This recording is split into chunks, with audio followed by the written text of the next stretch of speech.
Romanos capítulo 3 y vamos a retomarlo en el versículo 25. Y en la primera sección que vimos, la idea fue demostrarle que la necesidad de todo pecador ha sido satisfecha, porque la justicia de Dios es hecha disponible al pecador mediante la fe, y esa justicia ha sido hecha disponible debido al sacrificio de Cristo por nosotros. Cuando Cristo murió en la cruz, Él pagó el rescate. Ahora, simplemente para aclarar algo que no dije, el rescate fue pagado a Dios. Algunas personas creen que Jesús pagó un precio a Satanás. No, Él pagó el precio a Dios. El que destruye tanto el alma y el cuerpo en el infierno no es Satanás. El que destruye el alma y el cuerpo en el infierno es Dios. El juez es Dios. Dios ha sido ofendido. La ley de Dios ha sido violada. La culpabilidad del pecador está relacionada con Dios. La justicia de Dios debe ser satisfecha. Cristo ofrece el sacrificio que satisface la justicia de Dios. Y por lo tanto, la necesidad del pecador es satisfecha en el sacrificio de Cristo, que se convierte en el precio de redención o el precio de rescate pagado a Dios para que su justicia sea satisfecha y la justicia de Dios pueda descender del cielo al pecador. Entonces, la necesidad del pecador es satisfecha. Al mismo tiempo, Pablo presenta un punto, comenzando a la mitad del versículo 25 y hasta el final del capítulo, que Dios también es satisfecho. La necesidad del pecador es satisfecha, que Cristo murió por los pecadores. Sabemos eso, la Biblia dice eso, el Nuevo Testamento dice que Cristo murió por pecadores. Pero lo que la gente quizás no piensa es que Cristo también murió por Dios, que Él murió por Dios. Este es un tema tan grandioso que virtualmente es inagotable. Cristo murió por Dios. En el primer capítulo de Romanos y el 5º versículo, dice Pablo, dando una palabra personal de testimonio junto con los otros apóstoles y predicadores del Evangelio, hemos recibido la gracia del apostolado para traer la obediencia a la fe entre todos los gentiles. Esta última línea es la clave: por causa de su nombre, por causa de su nombre. En últimas, la salvación es para la gloria de Dios, la honra de Dios, la exaltación de Dios. Tercera de Juan, capítulo 7, Juan dice que los evangelistas salieron por causa del nombre, por causa del nombre. ¿Le puedo presentar algo a su mente que quizás nunca antes haya escuchado? La razón para la salvación es primordialmente para el beneficio de usted, es para la gloria de Dios. Somos un medio para alcanzar un fin, no somos el fin. Dios no salva a pecadores porque son tan amorosos. Dios no está abrumado de amor incondicional hacia pecadores miserables. Él está abrumado con su propia gloria, y Él, al salvar a pecadores, usa esto como un medio para su gloria eterna ante los ángeles santos y ante todos los redimidos. Cuando Pablo termina el capítulo 11 de Romanos, y usted puede pasar al final del capítulo 11, él llega al final de este gran tratado de salvación. Él va del capítulo 1 hasta el capítulo 11. Él llega al final de esto y, como lo hace con frecuencia en sus cartas, él irrumpe en una doxología. Él ha tenido todos estos razonamientos santificados, todo este argumento lineal, racional, para la maravilla del Evangelio, y al final él irrumpe en alabanza doxológica. Oh, profundidad de las riquezas de la sabiduría y del conocimiento de Dios. Él no puede evitar el darle gloria a Dios por la sabiduría de Dios y el conocimiento de Dios demostrado en la salvación. Cuán inescrutables son sus juicios e insondables sus caminos, más allá de nuestra comprensión. Porque ¿quién ha conocido la mente del Señor, o quién fue su consejero? Dios no tiene asesores. ¿Sabía usted eso? Dios no tiene asesores. ¿Quién le dio el primero para que le fuese recompensado? Él tampoco tiene deudores. Él no le debe nada a nadie. Él no obtiene información de nadie, porque de Él y por Él y para Él son todas las cosas. A Él sea la gloria por los siglos de los siglos. Amén. El propósito entero de la salvación es darle gloria a Dios. Cuando el Señor, en los consejos de la eternidad antes de la creación, convocó una reunión trinitaria, el Padre proclamó su amor al Hijo y le dijo al Hijo: quiero darte una humanidad redimida. Quiero darte una humanidad redimida porque te amo, y el amor da, y el amor divino da divinamente, sin límites, infinitamente. Y el Padre, en una expresión de amor al Hijo, determinó que Él crearía un mundo, y Él permitiría que ese mundo cayera en pecado, y Él recuperaría de ese mundo una humanidad redimida, que daría a esa humanidad redimida como novia a su Hijo, para que esa humanidad redimida por los siglos de los siglos pudiera glorificar a su Hijo. Y Pablo en 1 Corintios nos dice que cuando eso se complete y la humanidad redimida esté llena de manera completa, Dios el Padre se los dará al Hijo como su novia, y según 1 Corintios capítulo 15, el Hijo entonces tomará a la humanidad redimida junto consigo mismo y se dará a sí mismo, y a la humanidad redimida se las dará de regreso al Padre en un acto recíproco de amor. En un sentido, usted es una parte incidental de un gran acto de amor que se lleva a cabo dentro de la Trinidad. Todo es para la gloria de Dios, absolutamente todo. Todo redunda para la gloria de Dios. Todo se resuelve en el acorde final de la gloria de Dios, de tal manera que la doxología al final del capítulo 11 es la cúspide del libro. Comenzando en el capítulo 12, de nuevo la palabra así que o por tanto, y por cierto la estructura del libro de Romanos está construida sobre una serie de por tantos, pero a partir del capítulo 12 es la conducta consecuente a la luz de una salvación tan gloriosa. Entonces, en un sentido general, necesita ser dicho que el propósito entero de la salvación es para la gloria de Dios. Jesús dijo en Juan 17, cuando Él estaba orando esa oración tan grande, sumo sacerdotal, te he glorificado en la tierra, habiendo cumplido la obra que tú me diste que hiciese. Ahora glorifícame con la gloria que tuve contigo antes de que el mundo comenzara. Todo consiste en la gloria divina. El plan redentor entero consiste en gloria divina. Toda persona que jamás se llega a convertir es un regalo de amor del Padre al Hijo. Todo lo que el Padre me da vendrá a mí, ¿verdad? Juan 6. Todo lo que el Padre me da vendrá a mí y no perderé a ninguno. ¿Por qué? El Padre escoge, el Padre da, el Hijo recibe, el Hijo guarda, el Hijo resucita. Y la humanidad glorificada entonces se convierte en el coro eterno aleluya que ofrece alabanza a Dios por los siglos de los siglos. Estaremos perdidos en alabanza, amor, como el himno antiguo lo dijo. David Brainerd, el gran misionero a los indios en Estados Unidos, quien cautivó el corazón de Jonathan Edwards de una manera única, escribió, y cito, no voy al cielo para ser promovido, no voy al cielo para ser promovido, sino para darle gloria a Dios. No importa en dónde esté ubicado en el cielo, no importa si tenga un lugar más bajo, solo vivir, agradar y glorificar a Dios. Mi cielo es agradar a Dios, glorificarlo y estar totalmente entregado a su gloria para siempre. Fin de la cita. Y Brainerd murió y llegó al cumplimiento de eso. El propósito eterno de la salvación es hacernos capaces de glorificar a Dios por los siglos de los siglos. Ahora hablamos de cómo el pecador es satisfecho por el sacrificio de Cristo. Entonces hablemos ahora de cómo Dios es satisfecho en el sacrificio de Cristo, cómo Dios es glorificado. Le voy a dar quizás 4 puntos para pensar en esto que fluyen de este texto.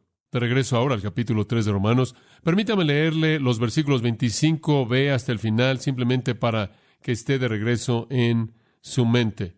Para manifestar su justicia, a causa de haber pasado por alto en su paciencia los pecados pasados, con la mira de manifestar en este tiempo su justicia, a fin de que Él sea el justo y el que justifica al que es de la fe de Jesús. ¿Dónde pues está la jactancia? Queda excluida. ¿Por cuál ley? ¿Por la de las obras? No, sino por la ley de la fe. Concluimos, pues, que el hombre es justificado por fe sin las obras de la ley. ¿Es Dios solamente Dios de los judíos? ¿No es también Dios de los gentiles? Ciertamente, también de los gentiles, porque Dios es uno, y Él justificará por la fe a los de la circuncisión, y por medio de la fe a los de la incircuncisión. Luego, ¿por la fe invalidamos la ley? En ninguna manera, sino que confirmamos la ley. ¿Cómo es que entonces la muerte de Cristo glorifica a Dios? ¿Cómo satisface a Dios? ¿Cómo despliega a Dios? Número 1, la muerte de Cristo declara la justicia de Dios. Declara la justicia de Dios. Hay una pregunta abierta antes de la cruz. Hay una pregunta abierta que está flotando en el mundo, y es esta pregunta: ¿cómo puede Dios perdonar a pecadores? Entendemos su misericordia, entendemos su compasión, pero ¿en base a qué Dios perdona? Por ejemplo, Abraham. ¿Cómo puede Dios depositar en la cuenta de Dios justicia divina por la fe? ¿Cómo puede Dios hacer eso? ¿Cómo puede Dios declarar que Noé y su familia es justa? ¿Cómo puede Él darle la justicia de Dios? ¿Cómo puede hacerlo para Enoc al punto de que Enoc camina con Dios? ¿Cómo puede hacerlo para Elías, quien fue llevado al cielo en un carro, o cualquier otro creyente en el Antiguo Testamento? ¿Cómo puede Dios hacer eso sin ser injusto? Esa es la gran pregunta. ¿Cómo puede Dios perdonar a pecadores, concederles su justicia sin ser acusado de ser injusto? Es una pregunta que prevalece y es importante. La justicia de Dios podría ser sospechosa. Y por cierto, esa es una de las cosas que irritó a los fariseos, porque, claro, irritó a aquellos que estaban escuchando al apóstol Pablo que eran legalistas judíos.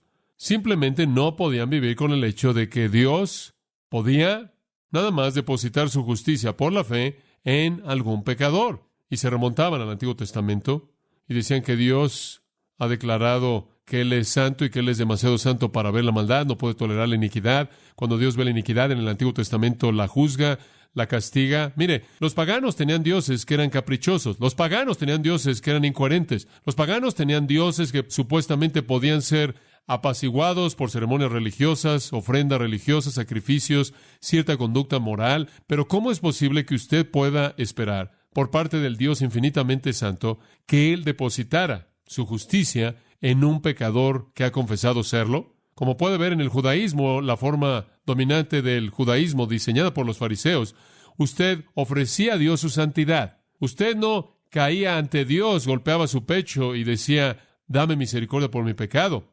Usted se aparecía delante de Dios como el fariseo en Lucas 18 y usted decía, te doy gracias porque no soy como este hombre.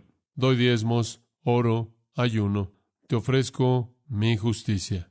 Y podían entender eso ellos. Pero ¿cómo es posible que Jesús pudiera convivir con prostitutas, criminales, recaudadores de impuestos, ladrones y el resto de la escoria que iba con los parias de la sociedad, los judíos expulsados por la sinagoga, que habían sido despojados de su identidad social debido a sus iniquidades? ¿Cómo era posible que él pudiera estar cómodo con ellos? Él fue acusado, ¿no es cierto?, de ser amigo de pecadores, de borrachos, de gente mala. En una ocasión, en una comida en la casa de un fariseo, una mujer que debió haber sido una mujer de la calle, de mala reputación, entra y comienza a lavar los pies de Jesús con su cabello. Una casa de patio abierto, ella debió haber venido, debió haber visto a Jesús y quiso demostrarle su amor a él. Y el fariseo que estaba a cargo de la reunión está tan molesto y sabe que si Jesús fuera Dios, él sabría qué tipo de mujer era esta y él no permitiría que esa mujer lo tocara. Esto simplemente estaba fuera de la caja de cómo veían la justicia delante de Dios. Y entonces cuando el Evangelio viene y Jesús dice, te ofrezco perdón, y él perdonó pecado. ¿Se acuerda del hombre que fue bajado por el techo y tus pecados son perdonados? Y ellos simplemente se desmayaron por eso, porque su teología decía que la razón por la que el hombre tenía el problema era porque él era un pecador, como el hombre que nació ciego en Juan 9. ¿Cómo es que él simplemente podía hacer esto? Esto le da un golpe a la justicia pura de Dios. Entonces la pregunta general es esta. Dios toleró el pecado a lo largo de la historia humana. No podía negar eso. Dios toleró el pecado a lo largo de la historia. Ellos sabían en sus propios corazones que Él toleraba el pecado de ellos. Todavía estaban respirando. Y mucha gente injusta parecía prosperar. De hecho, el liderazgo religioso de Israel era injusticia pura. Dios había pasado por alto los pecados de gente a lo largo de toda la historia humana. ¿Cómo podía hacer eso Él? ¿Cómo podía Él perdonar a Abraham? ¿Cómo podía Él perdonar a Moisés? ¿Cómo podía perdonar Él a cualquier persona en el pasado? ¿En base a qué? Entonces viene la cruz. Entonces viene la cubierta, la propiciación mediante la sangre de Cristo para demostrar su justicia, porque en la paciencia de Dios Él pasó por alto los pecados cometidos previamente. ¿Ve usted ahora el panorama? Usted tiene que explicar el hecho de que nunca, jamás había habido algún castigo justo de todos los pecados perdonados en el pasado. Dice usted, ¿qué hay acerca de los animales? No, los animales no eran sacrificios para expiar por el pecado. Eran sacrificios que apuntaban a la necesidad para una expiación por el pecado, pero ninguno de ellos jamás lo hizo. Esa es la razón por la que fueron hechos una y otra y otra y otra vez, toda mañana, toda noche, todo el tiempo.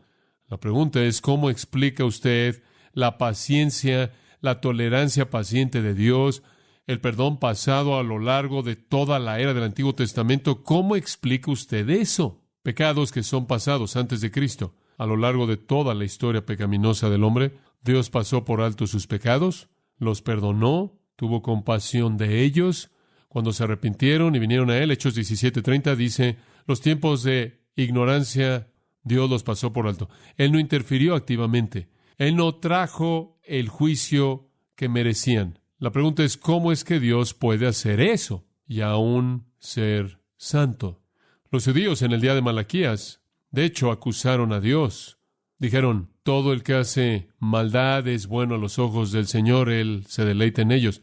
¿Dónde está el Dios de justicia? Y sabe una cosa, estos legalistas odian la gracia. La odian. Esa es la razón por la que el hermano mayor se enojó cuando el padre perdonó al hermano más joven en la historia del pródigo. ¿Por qué? Él se enojó porque él es un legalista. Los legalistas odian la gracia, odian la compasión, odian la misericordia, odian el perdón. Y entonces en el día de Malaquías, de hecho dijeron, toda persona que hace maldad es bueno a los ojos del Señor. Podían ver el perdón de Dios siendo concedido y Dios se está deleitando en aquellos que hacen maldad, deleitándose en perdonarlos y preguntan, ¿dónde está el Dios de justicia? Entonces, cada vez que usted predica gracia en el ambiente del legalismo, va a ser resistido. Y así fue cuando fue predicado por Jesús y así fue cuando fue predicado por Pablo. Escuche el Salmo 78:38. Pero Él, el Dios Altísimo, su Redentor, Él siendo compasivo, perdonó su iniquidad, no los destruyó. Él con frecuencia contuvo o refrenó su enojo. Él con frecuencia refrenó su enojo y no desató toda su ira. ¿Se acuerda usted lo que Miqueas el profeta dijo? ¿Quién es un Dios perdonador como tú? Miqueas 7. ¿Quién es un Dios perdonador como tú? Nunca antes habíamos oído de una deidad así. ¿Quién oyó de una deidad así? No hay algo así en todas las religiones de la historia del mundo, como un Dios perdonador, como un Dios misericordioso, compasivo. Usted no va a encontrar eso. Los dioses están concentrados en ira y retribución y juicio y venganza. ¿Quién es un Dios perdonador como tú? Nunca antes había escuchado de un Dios así. Y la pregunta entonces que ha estado flotando a lo largo de toda la historia, ¿cómo puede él hacerlo? ¿Cómo es posible que él haga esto?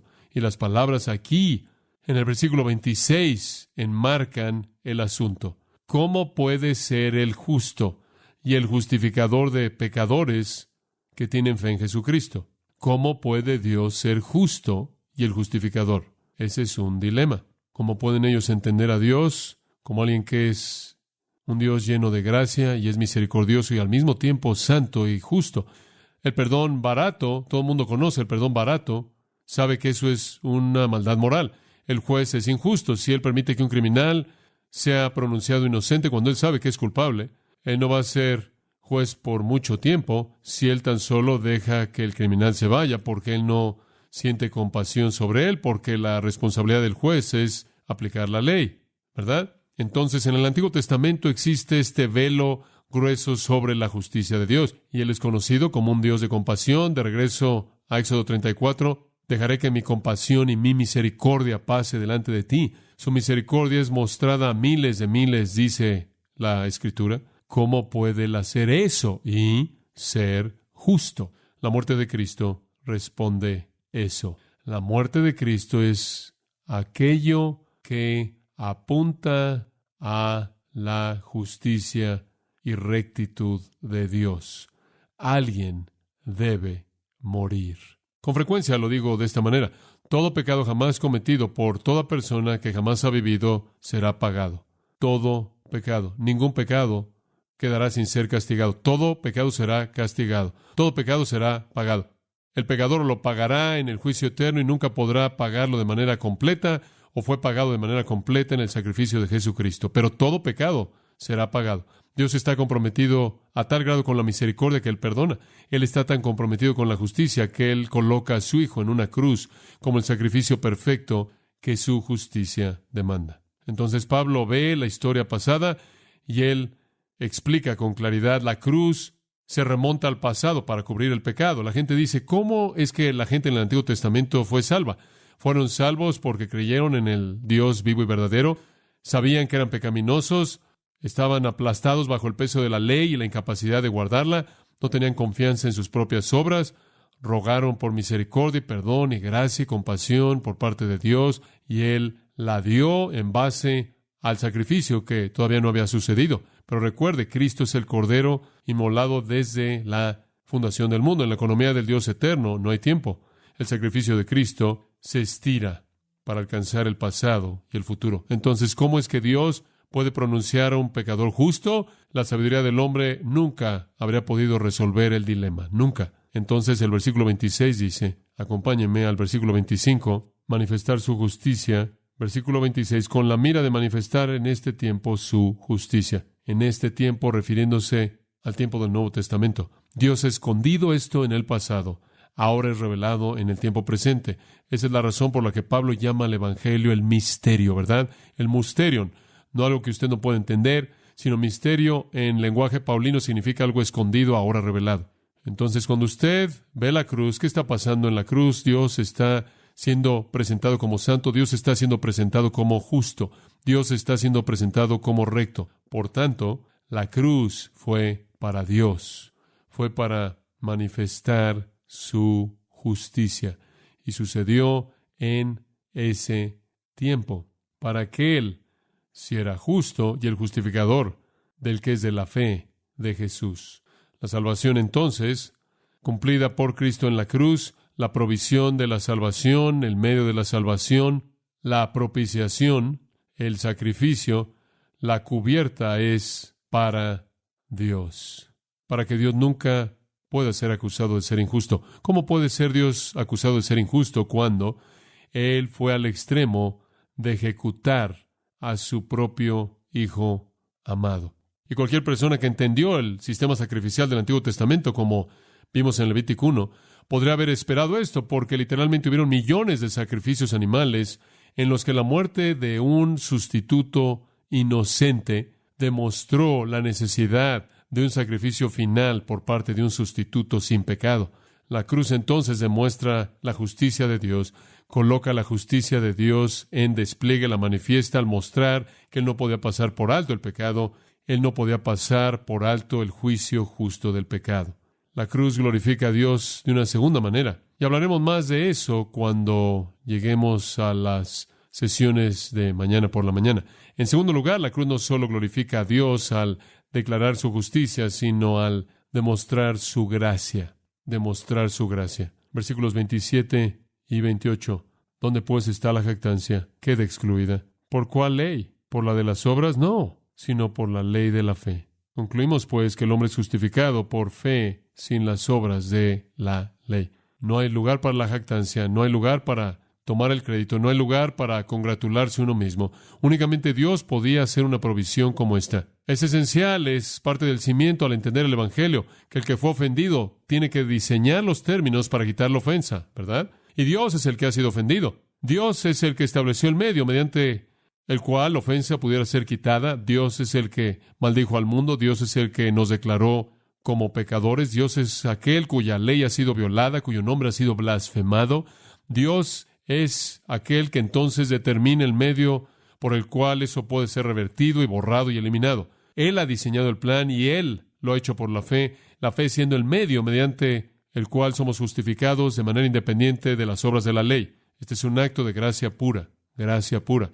Y ya hemos hablado de eso en la primera mitad del versículo, pero ¿entiende usted que necesitamos verlo desde el punto de vista de Dios? No solo es cuán maravillosa es la gracia para nosotros porque satisface nuestra necesidad, sino cuán maravilloso es entender que Dios es un Dios de gran gracia.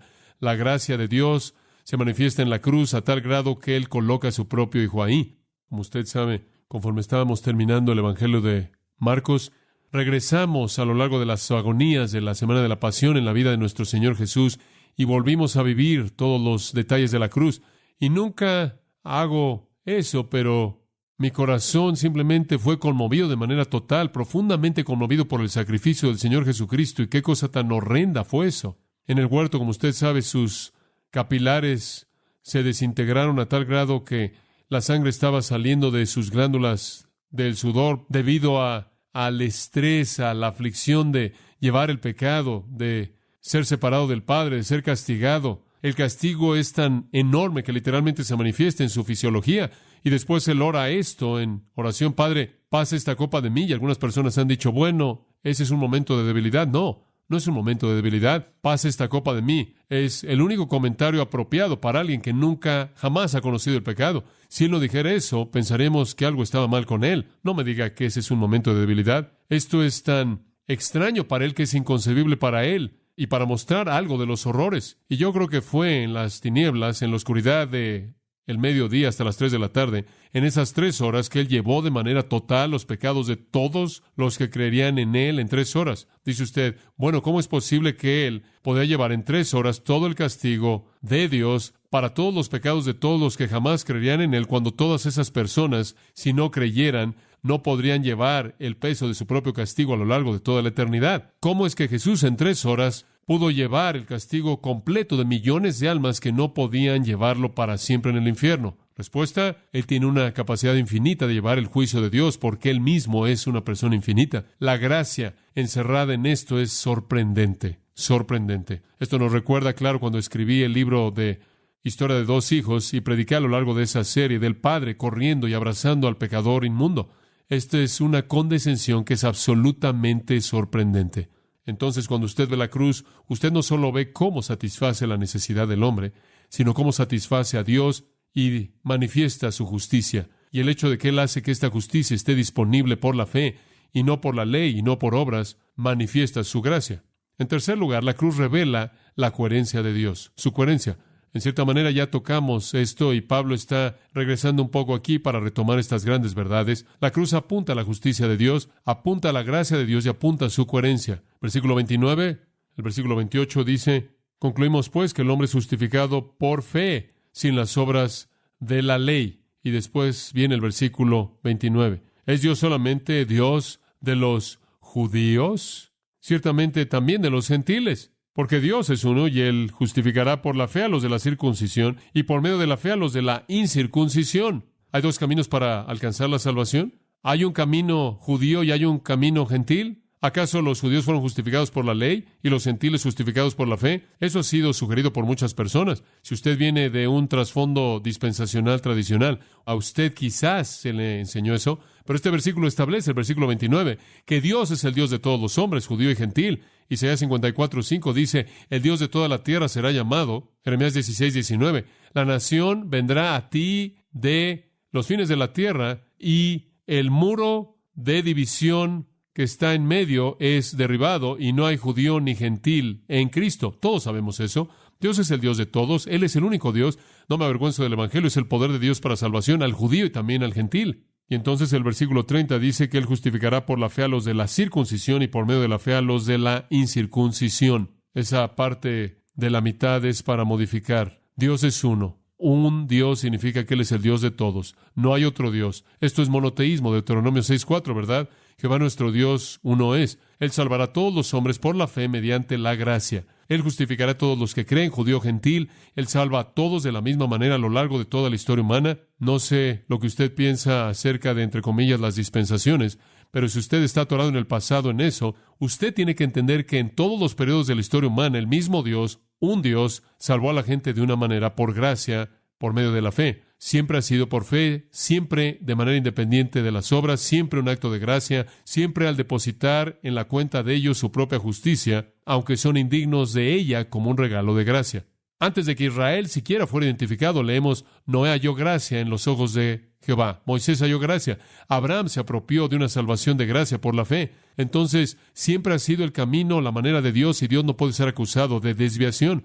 Yo soy el Señor y yo no cambio, ¿verdad? Esta es la inmutabilidad de Dios y se manifiesta en todas sus operaciones. Un punto final. La cruz entonces satisface a Dios. Cristo murió por Dios en el sentido de que la cruz declara la justicia de Dios, la gracia de Dios, la matanza en la tierra de Edom. Pasando de lo que sucederá en Edom al mundo más amplio del juicio final, el profeta Isaías ve la condenación definitiva y la destrucción de la humanidad. Y entonces oímos por parte de los profetas de la antigüedad, y no solo en esos pasajes, meramente son emblemáticos, que vendrá un día final de juicio, porque para los judíos será el tiempo de aflicción, de tribulación de Jacob, y para los gentiles será la matanza del mundo. Y entonces, cuando vemos a nuestro mundo, tenemos que reconocer que se dirige a la condenación, al juicio. De hecho, nos sentimos como si pudiéramos oír a veces a un mundo que se está ahogando, los últimos suspiros de agonía, por así decirlo. Y en este capítulo, en el cual nos concentramos en esta noche, Apocalipsis capítulo 6, literalmente somos transportados al futuro. La experiencia de abrir el rollo de 7 sellos no solo fue visible para Juan en su visión, sino que ahora nos es hecho visibles porque Dios quería que Él lo escribiera. Ahora recuerde que hay un pequeño rollo en el escenario aquí. Se menciona ahí en el capítulo 5, estando en la mano de Dios, y claro, después es tomado de la mano de Dios por el Señor Jesucristo mismo. Y aquí en el capítulo 6, versículo 1, Él comienza a abrir uno de sus sellos. Estaba enrollado un poco y sellado en las orillas, enrollado un poco y sellado, y todos estos eran para mantenerlo escondido de que jamás fuera dado a conocer o leído, revelado hasta que el tiempo apropiado llegara, el cual aquí es revelado a nosotros, y en últimas será de hecho desenrollado. Y conforme se desenrolla, los acontecimientos de la ira de Dios también son desarrollados. Ahora, hay 7 sellos en este rollo, y vamos a ver esos 7 sellos, y ellos incluyen ese periodo entero hasta la venida final de Cristo. Ahora, en contraste a lo que algunas personas han pensado al ver la profecía, los primeros 3 jinetes traen un periodo de paz y prosperidad, lo vimos en la última ocasión, pero los últimos 3 son fuerzas mortales. El primero, recordará, era paz. Lo que está por seguir no es nada de eso. Ahora, simplemente para recordarle, también estos 4 jinetes son los que Jesús llama en Mateo 24 el principio de dolores. Y en la expectativa de un nacimiento hay dolores de parto. Esos dolores de parto vienen, en cierta manera, no tan frecuentemente y después se vuelven más frecuentes y más frecuentes y más frecuentes hasta que el nacimiento final se lleva a cabo. Y lo mismo es el caso de los acontecimientos que van a ocurrir durante este periodo de tiempo. Viene un acontecimiento final, la venida de Cristo para establecer su reino. Ese es el nacimiento que se tiene aquí en mente. Los dolores de parto son esos acontecimientos que son preliminares a eso y comienzan a ser más y más rápido, hasta que llegan al acontecimiento final. Es una analogía muy vívida. Habrá dolor y después más dolor y después más dolor y más dolor, más rápido, hasta el dolor final y definitivo de la venida de Cristo y la destrucción de todos los impíos sobre la faz de la tierra. El comienzo de los dolores de parto, usado en Mateo 24:8, esa frase, describe entonces la primera mitad del periodo final y realmente es paralelo a los primeros 4 jinetes que Juan ve en su visión. El 5º sello es severo, es una persecución severa y se extiende por todo el mundo, y esa persecución se retrata aquí en el 5º sello, como usted lo ve en el versículo 9. Cuando abrió el 5º sello, vi bajo el altar las almas de los que habían sido muertos por causa de la palabra de Dios y por el testimonio que tenían. Obviamente, ya al llegar al punto medio de este periodo de 7 años, la gente ha sido salvada. Hay gente que ha sido salvada. Hay gente que se ha convertido en esos primeros 3.5 años. La iglesia ya se fue antes de que el periodo comenzara en el rapto, pero en la primera mitad habrán personas redimidas y después serán matadas. Y estarán clamando en el versículo 10, ¿hasta cuándo, oh Señor, santo y verdadero, no juzgas y venga nuestra sangre en los que moran en la tierra? Y estos también indican en el versículo 11 que han sido glorificados porque tienen túnicas blancas y están reposando, y el número de sus consiervos y sus hermanos que serán matados también está por ser completado. Entonces, aún hay más por ser matados. Entonces, el punto del medio, el 5º sello aquí, realmente es la persecución. Y también tiene un acontecimiento único dentro de esa persecución llamado la abominación desoladora. Eso es de lo que se habló en Daniel capítulo 9, versículos 24 al 27. Esto es cuando el anticristo profana el templo en Jerusalén, comienza la persecución de los cristianos, la persecución de los judíos, y se levanta a sí mismo como Dios. Y después tenemos la persecución mundial. Después de eso, en la segunda mitad, lo que Jesús llamó en Mateo 24 la gran tribulación, ese fue el nombre de la segunda mitad. La primera mitad, el comienzo de los dolores de parto; la segunda mitad, la gran tribulación; y en esa segunda mitad la persecución continúa. Después viene el 6º sello y después el final, la venida del Señor Jesucristo y la matanza de los impíos. La abominación entonces que se lleva a cabo por parte del anticristo en Jerusalén, de acuerdo con Daniel 9:27, se encuentra en el punto medio a la mitad del periodo de 70 años. Daniel dice que sucede a la mitad de la semana, en algún punto en medio. De hecho, es en periodo de 7 años. Eso detona la gran tribulación. Ese es el interruptor que hace que la humanidad entre a la gran tribulación. Los últimos 3.5 años, 42 meses, 1,260 días antes de la venida de Cristo, los 2 sellos finales, las trompetas finales y las copas, los juicios finales de las copas. Entonces, los acontecimientos descritos en el rollo, cuando es desenrollado de manera plena, van a incluir los 7 años completos de la ira de Dios. Y la última parte la podríamos llamar el día del Señor, la furia final cuando Dios mismo viene en la forma de Cristo e implementa su propio juicio, pero ese día final del Señor es precedido por juicios divinos que estamos viendo abrirse en estos primeros 5 sellos. Ahora, conforme cada sello es abierto, la secuencia del juicio se desarrolla de manera vívida. Recordemos el primer sello, versículos 1 y 2. Vi cuando el Cordero abrió uno de los sellos y oí a uno de los 4 seres vivientes. Usted recordará que los 4 querubines que rodeaban el trono de Dios, los explicamos antes, estas 4 criaturas vivientes, cada una tiene un papel, una función que jugar. El primero, dice aquí, él dijo como con voz de trueno, lo cual, claro, encaja la idea de juicio. Él dice, ven, y él está hablando a un jinete. En el versículo 2, un caballo blanco viene y hay un hombre sentado sobre él, y tiene un arco y una corona les dada, y viene a conquistar, conquistando y para conquistar. Esto, como lo señalamos a detalle, simboliza la paz mundial breve e engañosa. El jinete y el caballo no es un individuo en particular, sino una fuerza de paz. Y va a caracterizar a muchos liberadores falsos, muchos mesías falsos, guiados por el Mesías falso definitivo, el anticristo, el falso Cristo definitivo, la herramienta humana suprema de Satanás. Ahora ellos van a ser guiados por falsos cristos y falsos mesías, y Jesús dijo en Mateo 24, muchos de ellos vendrán. Y vendrán a lo largo del periodo entero, pero inicialmente vienen y ofrecen paz mundial. El anticristo ciertamente es un jugador clave. La prosperidad se establece por el mundo entero y el caballo blanco retrata eso. El hecho de que él es blanco indica la majestad conquistando. Inclusive indica pureza y justicia, una pureza falsa y una justicia falsa.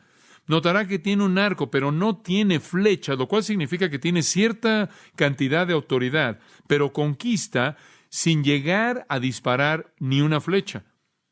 Es una conquista sin derramamiento de sangre. Una corona le es dada, no la tomó, se le dio, lo cual significa que el mundo corona la paz como rey. Por todo el mundo la paz se vuelve lo más importante. Y le dijimos que eso ciertamente es el ambiente del día, ¿no es cierto? La paz mundial, paz global, y la paz será coronada como rey. Y la paz estará conquistando y vendrá a conquistar aún más una serie de triunfos, llevando a una época dorada de prosperidad, con la promesa de que más prosperidad y más paz está por venir. Todo esto es engañoso, claro, y es engañoso, y es una seguridad falsa. E inclusive vemos en Mateo 24, 4 y 5, Jesús dijo que no dejen que la gente los engañe con esto. Es una paz engañosa que no dura mucho. ¿Por qué? Porque los profetas siempre han dicho, no hay paz para el impío. Los falsos maestros dicen paz, paz, pero no hay paz. Ahora eso nos lleva entonces al segundo sello, siguiendo la paz.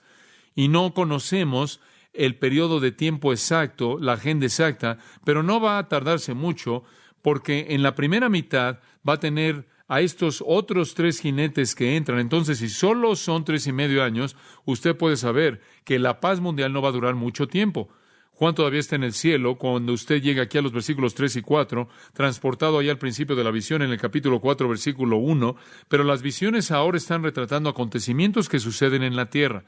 El siguiente dolor de parto, que se va a incrementar en intensidad hacia el acontecimiento final de la ira de Dios y la venida de Jesucristo, puede ser entendido claramente si usted tan solo ve los versículos 3 y 4.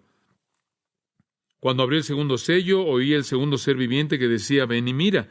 Y salió otro caballo bermejo, y al que lo montaba le fue dado poder de quitar de la tierra la paz, y que se matasen unos a otros, y se le dio una gran espada.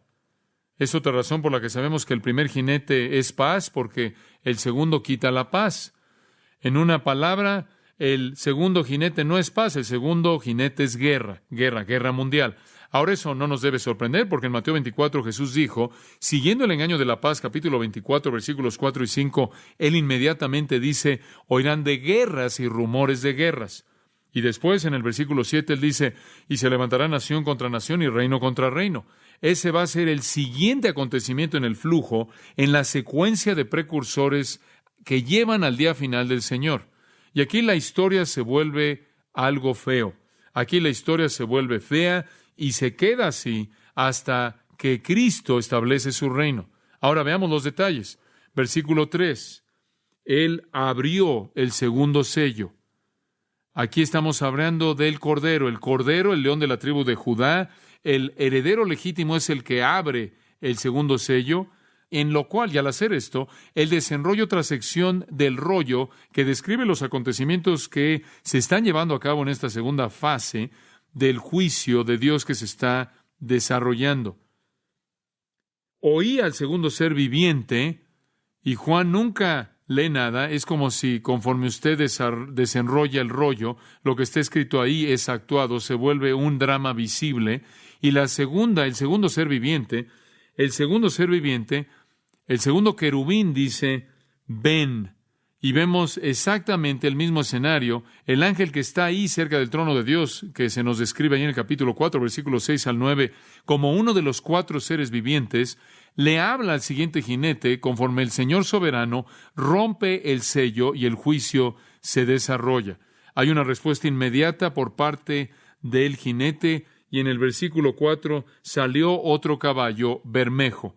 Ahora, no quiero tomar el tiempo en esta noche, pero si quiere usted llevar a cabo un estudio interesante, simplemente vea en su concordancia y rastréelo a lo largo del Antiguo Testamento y encontrará que, sea que usted le esté leyendo Job 39, Proverbios 21, el Salmo 76, o en Jeremías 6, Isaías 43, Zacarías 9 o Zacarías 10, los caballos están asociados con el triunfo, con majestad, con poder, con fuerza.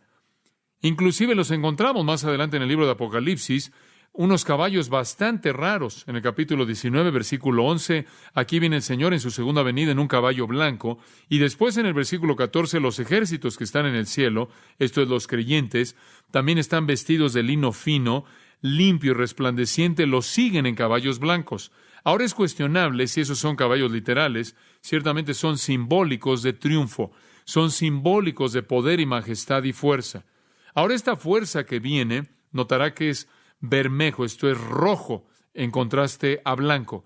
Es rojo como fuego, rojo como sangre, y habla de holocausto, de guerra, la guerra en su forma más devastadora y aterradora. Sabemos que es guerra porque dice que quita la paz de la tierra, los hombres se matan unos a otros y una gran espada le fue dada a él. También sabemos que es guerra porque es un paralelo de lo que Jesús dijo acerca de la guerra y rumores de guerra y naciones levantándose contra nación levantándose contra nación, y después envía como juicio en contra de la paz que vivió por corto tiempo, la paz falsa, una guerra inmediata. Y notará también que dice que salió otro caballo bermejo y al que lo montaba le fue dado poder de quitar de la tierra la paz. Note, le fue dado. ¿Por quién? Por Dios. Por favor, recuerde esto porque es un punto muy importante. Todas estas cosas están sucediendo por mandato de Dios. Algunas personas tratan de decirle que esta no es la ira de Dios, porque dicen queremos asegurarnos de que seamos librados de la ira de Dios como cristianos, pero también queremos que los cristianos atraviesen la tribulación, entonces no podemos llamarle a esto la ira de Dios. Y ha sido llamado varias cosas, algunas veces la ira de los hombres, algunas veces la ira de Satanás. Solo hay una manera en la que usted la puede llamar bíblicamente, y esa es la ira de Dios. Viene del trono en el pequeño rollo en la mano de Dios y es ejecutado por el Señor Jesucristo mismo. Es Dios desenrollando, descargando ira. Es Dios que ha concedido a este caballo rojo la autoridad y el poder de moverse y traer guerra. Fue Dios quien permitió la paz falsa y es Dios quien comienza las guerras. Dios lo permite. Y como leímos en Mateo 24, va a involucrar a las naciones por toda la tierra. Nación se levantará contra nación y reino contra reino. No sé cómo sucede, pero simplemente, en cierta manera, todo el mundo va a estar respirando ahí el aire de la euforia. La guerra va a comenzar a desatarse y va a escalar por todos lados. En Marcos capítulo 13 leemos en los versículos 7 y 8, y cuando oigan de guerras y rumores de guerras, no os atemoricéis. Esas cosas deben suceder, pero todavía no es el fin. Todavía son los dolores de parto. Es el principio de este periodo. Cuando oigan de guerras y rumores de guerras, no se atemoricen porque nación se levantará contra nación y reino contra reino. Ese es el principio. Marcos 13:8 dice de dolores de parto. Y después él reitera precisamente lo que nuestro Señor también dijo en el Evangelio de Mateo. Después, en Lucas 21, simplemente una nota en caso de que quiera un pasaje aquí comparativo, encuentra lo mismo. En el versículo 9, cuando oigáis de guerras, no os atemoricéis. No os atemoricéis, no tengáis miedo. Estas cosas deben suceder primero, pero el fin no sigue inmediatamente. Se levantará nación contra nación, reino contra reino, y hay más por venir. Y veremos qué es lo que está por venir.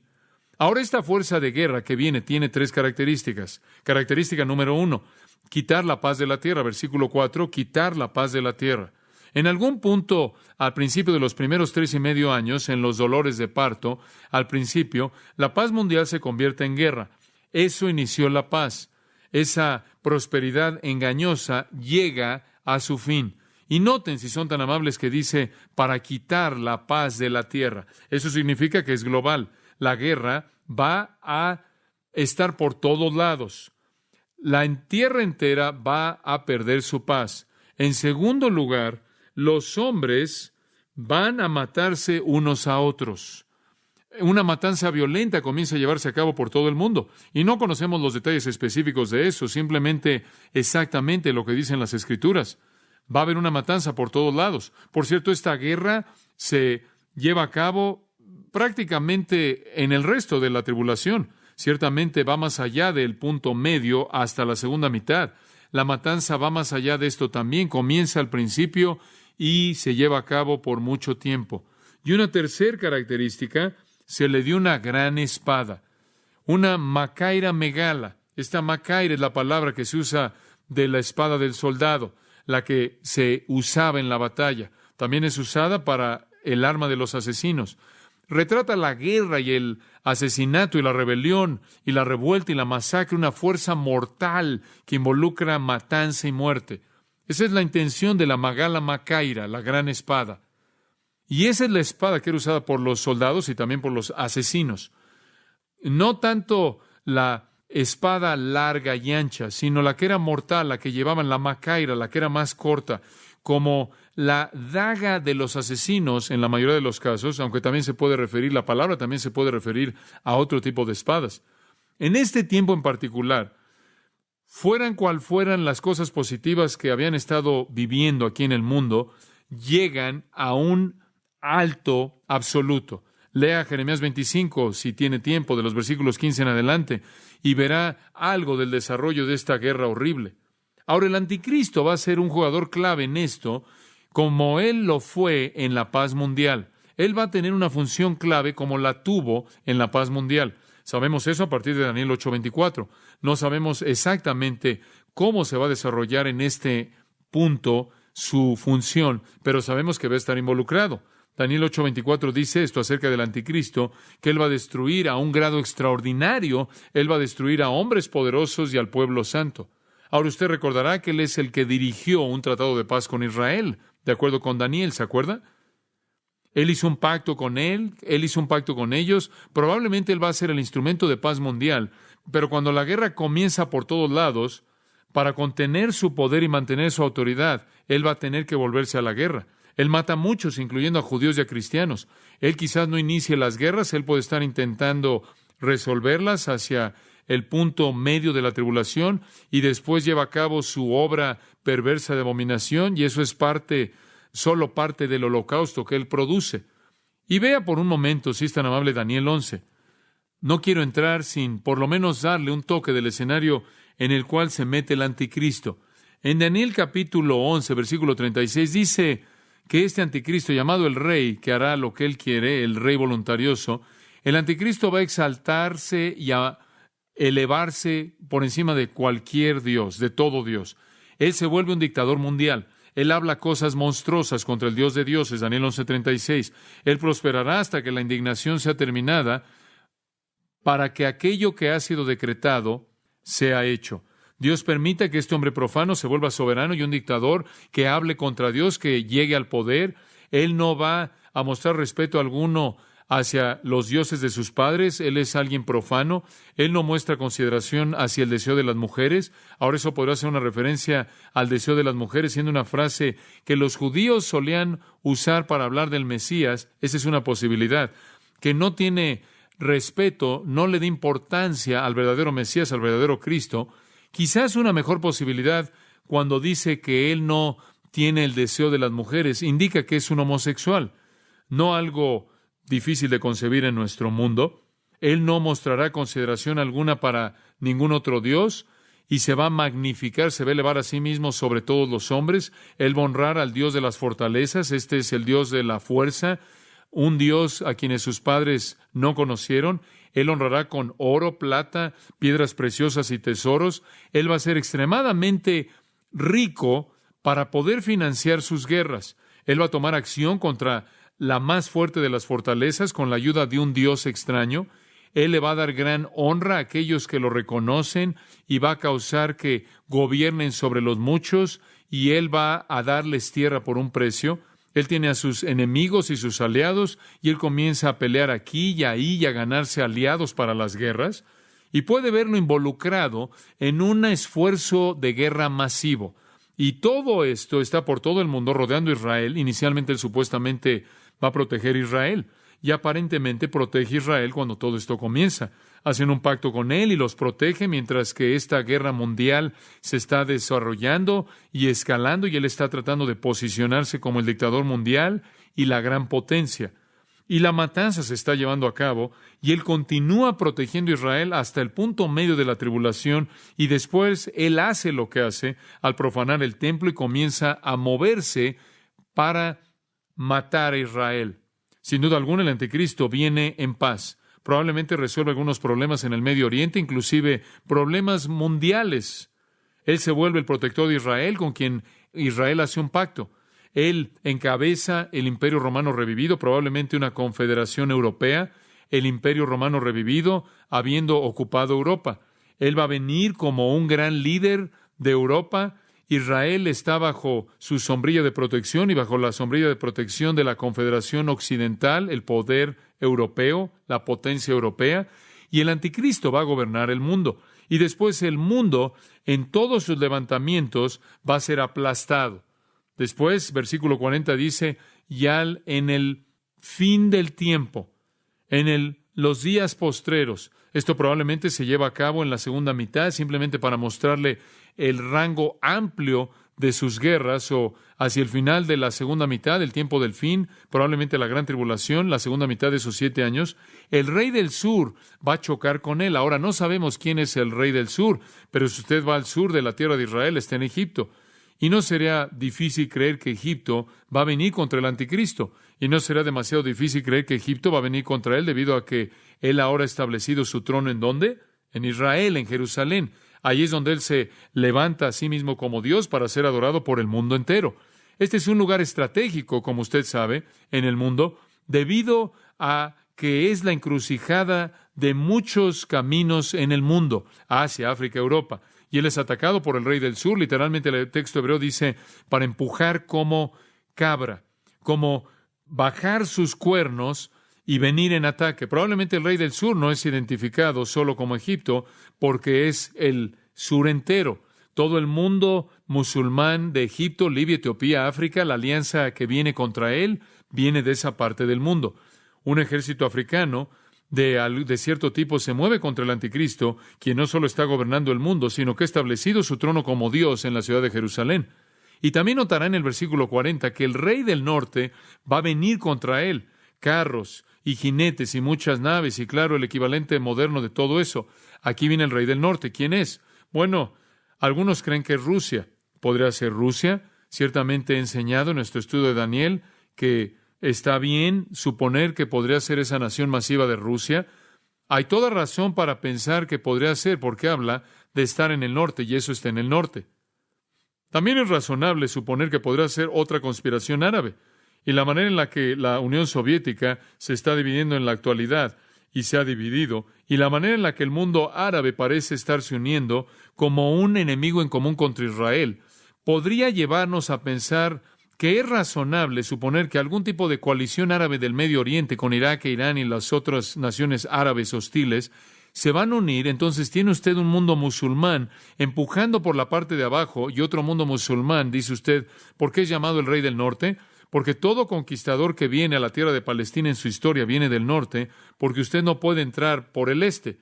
El oeste es agua, el sur está ocupado ya, y el lugar por el cual usted puede entrar es el norte, porque si usted está en el sur, todo que está en el este está abajo de Jerusalén y abajo de Israel, y tratando de escalar todo eso, y venir desde abajo es muy difícil. Descender desde arriba es la manera en la que todo enemigo siempre ha venido, aún en el día de hoy vienen del norte. Entonces, sean lo que sean estos ejércitos, aquí está el anticristo, está tratando de controlar la guerra por todos lados, él abomina el templo, él lo establece, y entramos a la segunda mitad, la guerra todavía se está llevando a cabo por todo el globo, y ahora el mundo se está volviendo contra él. El rey del sur viene, el rey del norte viene, él también dice va a entrar a la tierra hermosa, y muchos países van a caer, pero estos van a ser rescatados de su mano, Edom y Moab, y los principales de los hijos de Amón, y después él va a estirar o extender su mano contra los otros países, y la tierra de Egipto no escapará. Por cierto, la potencia norte parece ser totalmente derrotada. El anticristo gana. Y él después procede a conquistar otros países. Este es lo que la abundancia, y pasa por en medio de ellos. La tierra hermosa es una referencia a Palestina, Israel. Él conquista todo eso, claro, y todas las otras tierras, versículo 42. Él extiende su mano contra los otros países, la tierra de Egipto no escapará. Entonces, él ha derrotado a los dos reyes, a los dos ejércitos, él entra a la tierra gloriosa de Israel, y quizás este es el lugar donde él lleva a cabo la abominación, realmente no sabemos. Quizás este es el punto de en medio. Es difícil estar seguro de eso. Quizás ya sucedió, ya para el tiempo en el que esto sucede. ¿Qué razón habría para que el sur empujara de esa manera y el norte empujara de esa manera si él no ya hubiera establecido su poder en ese lugar? Entonces es difícil saber. Pero él ha profanado el templo. Él se ha establecido como Dios. Si usted quiere leer de esto, lee Apocalipsis 13:7 y vamos a llegar ahí. Y él tiene al Medio Oriente en sus manos, todos sus recursos. Él es el Dios soberano invencible en su propia mente. Él consuma a la iglesia ramera, la religión falsa que queda en el mundo, de acuerdo con Apocalipsis 17. Y él tiene un asociado llamado el falso profeta que llama al mundo entero a adorarlo. Y es en esa posición en la que lo encontramos en el versículo 42. Conforme él se ha salido de ahí para conquistar otros lugares y continúa venciendo otros países. Y hay un derramamiento de sangre interminable. Aquí Edom, Moab, Amón, francamente, es una tierra estéril la que deja ahí, y no hace eso. En lugar de moverse al sureste, se mueve al suroeste, como la indicación del texto lo presenta. Él adquiere el control de los tesoros escondidos de el oro, la plata, las cosas preciadas de Egipto, los libios, los etíopes lo van a seguir. Y después en el versículo 44, rumores del este y del norte lo van a turbar y él va a seguir con gran ira para destruir a muchos. Los rumores del este podría ser el ejército de 200 millones, recordará en el libro de Apocalipsis, ese ejército de 200 millones que viene del este, del norte, contra otra conspiración, y él se mueve con gran ira para destruir y aniquilar a muchos. Él es una fuerza poderosa, y él va a establecer su tienda, la tienda de su pabellón real entre los mares. Ese es el mar Mediterráneo y el Muerto. Y si usted coloca su tienda entre esos lugares, usted está en la tierra de Israel. Él coloca su palacio, su lugar de poder, en el monte mismo santo de Sión, y él va a llegar a su fin, él va a encontrar ahí quien lo aplaste. Y él piensa que ha conquistado el mundo, y los niños en la actualidad dicen, no, equivocado. No va a suceder porque el Señor va a venir. Entonces, las guerras comienzan al principio y se esparcen, y en algún punto la abominación desoladora y esta guerra sigue incrementándose hasta que Cristo regresa a conquistarlo. Ahora usted puede regresar, si es tan amable, al libro de Apocalipsis. Conforme usted ve este jinete de la guerra, este es el principio de los dolores de parto y empeora. Daniel parece mostrarnos las guerras que se incrementan conforme el anticristo se involucra en ellas. Entonces, el comienzo de guerras en la primera mitad se lleva a cabo hasta el final y sigue hasta el final. La última intención, el último intento del hombre por salvar a su sociedad termina en un holocausto mundial y todo comienza a desintegrarse. Viene la guerra, se queda y escala hasta el final. Ahora observe el tercer sello, versículo 5. Aquí encontramos la misma introducción. Cuando abrió el tercer sello, oí al tercer ser viviente que decía, ven y mira. Y miré. Y aquí hay shock en esta palabra, miré. Y he aquí, aquí hay sorpresa, un caballo negro, y el que lo montaba tenía una balanza en la mano. Y oí una voz de en medio de los 4 seres vivientes que decía, 2 libras de trigo por 1 denario, y 6 libras de cebada por 1 denario, pero no dañes el aceite ni el vino. Entonces, el tercer sello es abierto, y el tercer jinete viene. Y la respuesta de asombro de Juan es indicada en la palabra, en la frase, he aquí. Y él vio un caballo negro, y negro es el color del hambre. Lea Lamentaciones capítulo 5, versículos 8 al 10, y verá el negro identificado como el color del hambre. El hambre es el efecto de la guerra mundial. Jesús dijo esto también. Jesús dijo, después de que se levante nación contra nación y reino contra reino, habrá hambre. Mateo 24, 7. Esto también es el juicio de Dios. Él lo ha hecho antes. Ageo 1, Ezequiel 4. Dios ha traído hambre antes y la volverá a traer. Cuando se lleva a cabo este tipo de guerra por todo el globo, la gente va a dejar de producir. La matanza es tan grande, como lo veremos en un momento, que las provisiones de alimentos son destruidas. Y usted puede imaginar que una guerra a este nivel, con el tipo de armamento que tenemos en la actualidad, va a ser devastador. Y como resultado de esto, se va a racionar el alimento debido a la escasez de alimento. Esa es la razón por la que dice en el versículo 5 que el jinete en el caballo negro también tiene un arma. No es una gran espada como la del otro jinete, sino que tiene aquí una balanza en la mano. Y eso es usado para medir. Y lo que significa eso es que el alimento va a ser racionado, va a ser medido. Se va a pesar el alimento, van a haber filas para tener alimento. Y podemos entender eso, ¿no es cierto?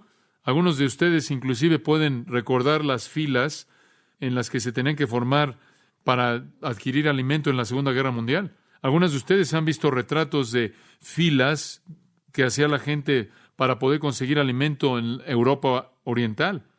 Gente muriendo de hambre por todo el mundo se está formando. Usted ha visto en países de tercer mundo en la actualidad donde se raciona la comida. Y después a la mitad, esto es asombroso, en el versículo 6, y oí una voz de en medio de los 4 seres vivientes. Usted dígame, ¿quién está en el centro de los 4 seres vivientes? ¿Quién está en el centro? ¿Alrededor del trono de quién están? Este es el trono de Dios, el trono de Dios. Entonces, no hay duda alguna en mi mente de que Dios está aquí hablando, porque estas criaturas, estos 4 ángeles vivientes, estos 4 querubines, están rodeando el trono de Dios. Y en medio del trono, la voz de Dios. Y Dios dice, 2 libras de trigo por 1 denario y 6 libras de cebada por 1 denario, pero no dañes el aceite ni el vino. Dios está hablando. De nuevo es un recordatorio de que este es un juicio de Dios. Él también habla, por cierto, en el 5º sello, ahí en el versículo 11. Dios habla. Y entonces, no debemos estar demasiado seguros de que Él no está hablando aquí. Él habla del hecho de que esto tiene que suceder por un rato hasta que toda persona que va a morir en el versículo 11. Aquí está Dios quien habla y Dios dice, aquí están las condiciones, 1/4 de trigo por 1 denario. Ahora, permítame decirle lo que eso significa. 1/4 de trigo sería sustentar a una persona con un apetito muy moderado durante un día. 1 denario es el sueldo de un día. Entonces usted trabaja simplemente para comer lo mínimo para usted, lo cual no va a proveer nada para su familia. Son condiciones de hambre. Todo lo que usted trabaja solo va a ser para proveer suficiente alimento para una persona. Y después dice, 6 libras de cebada por 1 denario. Usted podría obtener más alimento para su comida si usted no se quedara por la cebada, si usted no estuviera contento con la cebada, pero la cebada era alimento para animales, alimento para animales. Esto será como formarse para escoger entre pan y alimento para perros, croquetas, básicamente. Con poco valor nutricional, la cebada era más barata, por lo menos una familia podía comer así, pero eso demandaría todo su dinero por 6 libras, lo cual alimentaría a 3 personas con comida para animales.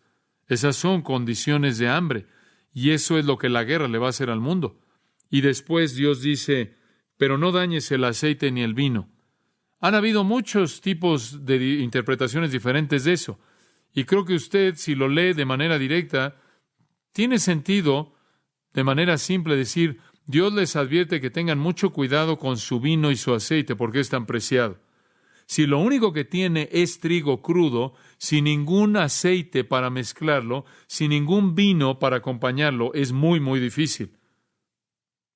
La comida básica, la canasta básica, de pronto se vuelve lujo. El aceite era usado para la preparación de pan, también para cocinar, como también el vino. Él dice, más vale que tengan cuidado con cómo lo tratan. No lo lastimen, no lo desperdicien, no lo dañen, es preciado. Va a ser medido y tratado con cuidado tremendo. No puede usted herir el grano, pero ciertamente puede herir esas cosas al romperlas o al despedazarlas en lo que estén contenidos o al desperdiciarlas. Esto es verdadera hambre, un hambre global que viene rápido. La paz mundial, la guerra mundial, el hambre mundial, y ni siquiera ha salido de los primeros 3.5 años de este periodo. Finalmente, el último jinete, el cuarto sello, versículo 7, el mismo escenario exacto. Cuando abrió el cuarto sello, oí la voz del cuarto ser viviente, y ahora sabemos por qué son 4, cada uno tiene una función que jugar aquí, que decía, ven y mira, y Él está mandándole al siguiente caballo y al jinete. Miré, y he aquí, esto ha sido traducido de varias maneras, un caballo amarillo o pálido. Le puede interesar saber que la palabra griega es cloros, de la cual obtenemos clorofila o cloro, y normalmente se asocia con ¿qué color? Verde, una especie de verde amarillento pálido. De hecho, esa palabra cloros aparece varias veces en el Nuevo Testamento en conexión con la vegetación o el pasto o la hierba, como en Marcos 6:39 y Apocalipsis 8 y Apocalipsis 9. Entonces, él ve este caballo pálido verde. Y el que lo montaba tenía por nombre Muerte, y el Hades le seguía, y le fue dada potestad sobre la cuarta parte de la tierra, para matar con espada, con hambre, con mortandad y con las fieras de la tierra. Aquí está el jinete pálido, verdoso, descomposición, un cadáver. Y de manera apropiada, el que se sentaba tiene el nombre Hatanatos, muerte. Lo que sigue a la guerra es hambre. ¿Y qué sigue al hambre? ¿Qué? Muerte. ¿Y qué sigue a la muerte? El Hades. Esta es otra palabra simplemente para la tumba. La tumba viene, por así decirlo, viene el que escarba la tumba con su pala para recolectar los cuerpos que la muerte destruye. El Hades es el asociado correcto de la muerte. Usted los encuentra juntos en el capítulo 20, versículo 13. El Hades es el asociado de la muerte. Él sigue a la muerte. Ellos trabajan juntos. Este es el resultado del sello, del segundo sello y del tercer sello. Pero más que eso, observe el versículo 8. Le fue dada potestad o le fue dada autoridad. De nuevo, ¿quién se la dio? ¿Quién le dio esa autoridad? Dios, porque este es el desarrollo de su rollo, de su título de propiedad, de su juicio. Le fue dada autoridad o potestad para matar sobre la cuarta parte de la tierra, para matar. Se estima que ya para el año 2000, en unos cuantos años, tendremos alrededor de 6 billones de personas en la tierra. Lo que esto nos dice es que en un punto 5 billones de ellos morirán. Es un número inconcebible de personas. Literalmente podría aplastar a 2 continentes. El armamento nuclear y las armas sofisticadas hacen de esto posible ahora, en un corto periodo de tiempo, mientras que habría sido imposible en una época de espadas y de arcos. Pero 4 cosas van a matar. La espada, y ya hablamos de eso en relación con la guerra. El hambre, ya hablamos de eso en relación con el tercer sello. Pero aquí hay otros 2, y tenemos aquí mortandad y con las fieras de la tierra. Esto es fascinante. Mortandad y las fieras de la tierra. Por cierto, estos 4 están unidos varias veces en las Escrituras, y probablemente por lo menos necesito mencionarles esto. Estos 4 han sido predecidos por Dios para que sean sus medios de juicio final en varios pasajes del Antiguo Testamento. Jeremías 14:2, él dice, voy a traer un fin a ellos mediante la espada, hambre y pestilencia o mortandad. Y él ahí tiene 3 de los 4. En Jeremías 24:10, voy a enviar la espada, el hambre y la mortandad o pestilencia sobre ellos. Y de nuevo, en el capítulo 44 de Jeremías, estas cosas van de la mano. Capítulo 44, versículo 13. Voy a castigar a los que viven en la tierra de Egipto, así como castigué a Jerusalén con la espada, con hambre y con mortandad o pestilencia. Ahora, lo que usted tiene es la espada, lo cual lleva al hambre, lo cual lleva a la mortandad. En donde cae la espada y existe hambre, usted tiene a la mortandad que lo sigue. En Ezequiel, por ejemplo, solo 2 pasajes. Capítulo 6, versículo 11. Así dice Jehová Dios. Yo, debido a las abominaciones malas de la casa de Israel, caerán por espada, por hambre y por plaga. Allá hay otra palabra para pestilencia o mortandad. Espada, hambre y plaga. Después, en Ezequiel capítulo 14, probablemente el más significativo, comenzando en el versículo 13, Ezequiel 14, escuche esto, hijo de hombre, si un país peca contra mí al cometer infidelidad y extiendo mi mano contra él y destruyo su provisión de pan y le envío hambre y lo quito tanto del hombre como la bestia, aunque estos 3 hombres, Noé, Daniel y Job, estuvieran en medio de ella, por su propia justicia, solo se librarían a sí mismos, dice Jehová Dios. Y si yo fuera a causar que bestias salvajes pasaran por la tierra y la despoblaran y se volviera desolada de tal manera que nadie pasaría por ella debido a las bestias, aunque estos 3 hombres estuvieran en medio de ella, mientras yo vivo, declara el Señor Dios, no podrían librar ni a sus hijos ni a sus hijas. En otras palabras, la presencia de hombres justos, en últimas, no va a detener el juicio. Y si yo fuera a traer espada en ese país, y dijera la espada pasa por el país, y corta a hombre y a bestia de él, aunque estos 3 hombres estuvieran en medio de ella, Noé, Daniel y Job, mientras yo vivo, no podrían librar a los hijos de ellos ni a sus hijas. O si yo envío plaga, y allí están los 4, contra ese país y derramo mi ira en sangre para quitar de ella a hombre y a bestia, aunque estuvieran Noé, Daniel y Job en medio de ella, mientras yo vivo, no podrían librarla. Porque así dice el Señor Dios, cuanto más cuando yo envíe mis 4 juicios severos, espada, hambre, bestias salvajes y plaga, para quitar al hombre y a la bestia de ella. En otras palabras, si no puede soportar cuando una de ellas viene, ¿qué van a hacer cuando los 4 lleguen al mismo tiempo? Les va a pegar, los va a aplastar. ¿Qué es mortandad? ¿Qué es pestilencia? De hecho, es la misma palabra griega que se usa para la palabra muerte, thanatos, pero aquí se refiere a la causa de la muerte. Jesús dice que habrá temblores. Siguiendo el hambre, puede haber una palabra que eso incluye el desastre natural. Y creo que eso es correcto.